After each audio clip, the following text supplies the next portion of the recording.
Hello friends, welcome back to my channel law notes academy. मैं हूँ रश्मि वोरा। आज मैं आपको बताने जा रही हूँ जो सब्जेक्ट है हमारा 7th सेमेस्टर में BA LLB 7th सेमेस्टर में आता है, वो है इंडस्ट्रियल एंड लेबर लॉज। ठीक है, इंडस्ट्रियल डिस्प्यूट एक्ट के अंदर आता है industrial laws and dispute act, workman dispute acts वगैरह बहुत सारे इसमें एक्ट्स आते हैं।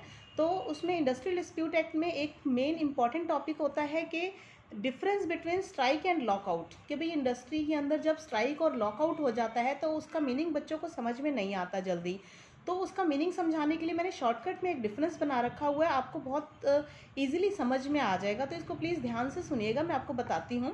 स्ट्राइक का मीनिंग क्या होता है। स्ट्राइक जो है इंडस्ट्रियल डिस्प्यूट एक्ट में सेक्शन 2Q में डिफाइन किया हुआ है। आप सेक्शन लिखते रहेंगे, याद रखेंगे तो आपको बहुत ईजी रहेगा आगे एग्जाम्स में मार्क्स गेन करने में। Okay friends, please listen it carefully. The strike comes in the section of 2Q of industrial dispute act. तो स्ट्राइक का इनका फर्स्ट डिफरेंस है जो मैं आपको बता रही हूँ। फर्स्ट है कि it is a weapon of the workers. Short point है, it is the weapon of the worker. जो स्ट्राइक होता है वो वर्कर्स का वेपन है, ठीक है फ्रेंड्स। और जो लॉकआउट होता है it is a weapon of the employer, ये कंपनी के एम्प्लॉयर का। ये जो लॉकआउट है वो सेक्शन 2L में डिफाइन किया गया है और स्ट्राइक 2Q में डिफाइन किया गया है, ठीक है फ्रेंड्स। ध्यान से सुनते रहिएगा। तो लॉकआउट जो होता है वो एम्प्लॉयर्स का वेपन बोला जाता है और जो स्ट्राइक है वो वर्कर्स का वेपन बोला जाता है, ठीक है friends. It is a weapon of workers, it is a weapon of employers.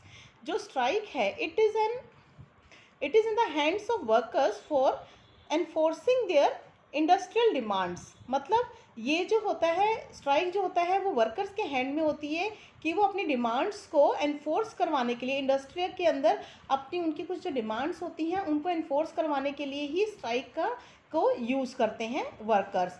लेकिन जो लॉकआउट है उसके अंदर क्या कहा जाता है कि lockout is a weapon available to the employer to enforce the employees to see his points of view and to accept his demands।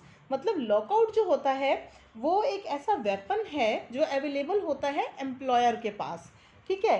तो ये एम्प्लॉयर क्या करते हैं इसमें, तो फोर्स करते हैं एम्प्लॉयज़ को ये देखने के लिए उनका पॉइंट ऑफ व्यू। वो लॉकआउट इसलिए बोल देते हैं कि हम कंपनी में लॉकआउट कर रहे हैं, तालाबंदी कर रहे हैं, कि जब वो स्ट्राइक करते हैं या काम नहीं कर रहे, जब या फिर एम्प्लॉयर को अपनी मर्जी से अपने मनमाने ढंग से काम करवाना होता है तो वो देखते हैं कि एम्प्लॉय जो उनके वर्कमैन है वो उनका कहना नहीं मान रहे हैं, तो वो इस वेपन को यूज़ करते हैं लॉकआउट को। तो वो ये देखते हैं कि भाई वो एक्सेप्ट करते हैं कि नहीं, एम्प्लॉयर की डिमांड को एक्सेप्ट करते हैं कि नहीं एम्प्लॉयज़, ठीक है। थर्ड पॉइंट जो है इसका वो मैं बताती हूँ, वो है strikes are initiated by the employees and is when the workers cease work during a labor dispute। जब ऐसा कोई लेबर का डिस्प्यूट हो जाता है लेबर और एम्प्लॉयर के बीच में, इनमें और एम्प्लॉयर के बीच में जब कोई डिस्प्यूट हो जाता है तब स्ट्राइक को एम्प्लॉयज़ जो है वो यूज़ करते हैं, ठीक है। काम स्ट्राइक करने का मतलब सीज वर्क कर देते हैं ड्यूरिंग ए लेबर, मतलब काम में उनका कोई डिस्प्यूट हो जाता है जब उनका मालिक के साथ में, तो वो काम को रोक देते हैं। सीज वर्क का मतलब होता है रोक देना, तो that is called the cease work and which is called strike, ठीक है। Strike is the weapon to cease the work of the employees if there is any dispute between employees and employer। okay, the third point of lockout is the lockouts are initiated by the employer. Lockouts जो होते हैं वो employer use करते हैं, वो initiate करते हैं। And is a denial of employment during the labour dispute. मतलब इसमें ये कहा जाता है कि लॉकआउट जब वो करते हैं तो वो एम्प्लॉयमेंट को ही डिनायल कर देते हैं। वो कहते हैं कि हम आपको काम ही नहीं दे रहे, अभी हम कंपनी में लॉकआउट कर रहे हैं, हम आपका अभी आपका कोई काम नहीं चलेगा, ठीक है। तो ये वेपन वो यूज़ जानबूझ के करते हैं और स्ट्राइक जो है वो लेबर यूज़ करती है जानबूझ के अपनी अपनी डिमांड्स के लिए, और जो लॉकआउट्स होते हैं वो एम्प्लॉयर अपनी डिमांड पूरी करवाने के लिए करते हैं। The fourth point is reason leading to a strike and are often economic. Strike के लिए ज़्यादातर रीज़न जो होता है वो इकोनॉमिक होता है, कि जैसे उनके बोनस नहीं मिला, उन्हें उनकी सैलरी नहीं बढ़ रही है, उन्हें जो और अदर बेनिफिट्स मिलने चाहिए जैसे ESI हो गया, HRA हो गया, जहाँ जहाँ पे मतलब एप्लीकेबल जिस कंपनी में होते हैं या इंडस्ट्रीज़ में होते हैं जहाँ है, और वो नहीं दे रहा है एम्प्लॉयर उनको, तो ज़्यादातर इकोनॉमिक रीजंस की वजह से ही स्ट्राइक की जाती है। उन्हें पैसा नहीं मिल रहा, बोनस नहीं मिल रहा, ओवर टाइम नहीं मिल रहा और अदर बेनिफिट्स जो उनके लिए अवेलेबल होते हैं, जिनके लिए वो लायबल होते हैं, वो उन्हें नहीं मिल रहे होते, तब वो स्ट्राइक का वेपन यूज़ करते हैं और वो इकोनॉमिक रीजंस की वजह से ही ज़्यादातर होता है।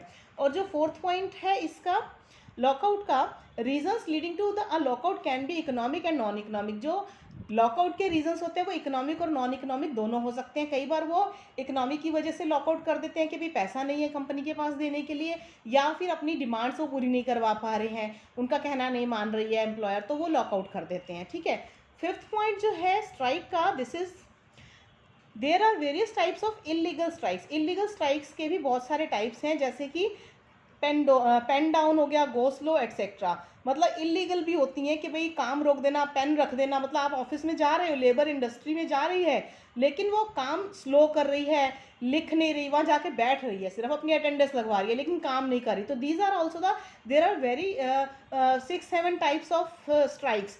स्ट्राइक्स होती है कई तरह की होती हैं, लेबर कई तरह से स्ट्राइक कर सकती है, जरूरी नहीं एक ही तरह से काम बंद कर दिया। स्ट्राइक्स के हंगर स्ट्राइक भी होती है, पेन डाउन है, गो स्लो है और बहुत तरह की स्ट्राइक्स होती हैं। ठीक है, तो ये इलीगल स्ट्राइक्स में आते हैं, पेन डाउन, गो स्लो वगैरह।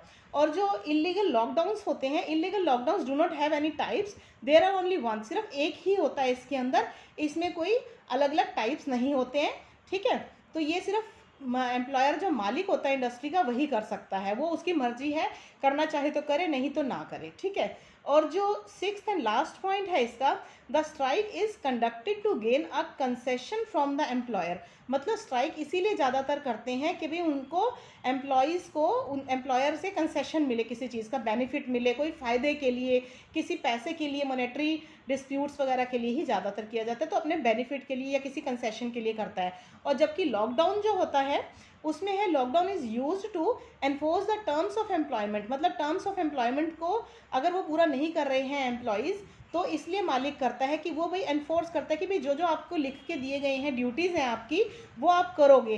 ड्यूरिंग डिस्प्यूट के टाइम पे वो नहीं कर सकते, वो एनफोर्स करता है कि आप करो, काम करो, लेकिन वो स्ट्राइक पे बैठ जाते हैं या वो काम नहीं करते, तो कंपनी का मालिक लॉकडाउन का ये वो कर देता है, लॉकआउट कर देता है, डिसीजन ले लेता है। ठीक है फ्रेंड्स, तो ये था आज का डिफरेंस जो मैंने आपको बताया। ये है इंडस्ट्रियल डिस्प्यूट एक्ट के अंदर आता है स्ट्राइक एंड लॉकआउट। स्ट्राइक होता है सेक्शन 2Q में और लॉकआउट होता है सेक्शन 2L के अंदर। ठीक है फ्रेंड्स, आई होप आपको समझ में आ गया होगा। आपको इससे रिलेटेड और टॉपिक्स पे अगर नोट्स चाहिए तो मैं आपको और बना के दूंगी, आप कमेंट बॉक्स में कमेंट जरूर कीजिएगा। Okay friends, thank you, bye bye, take care.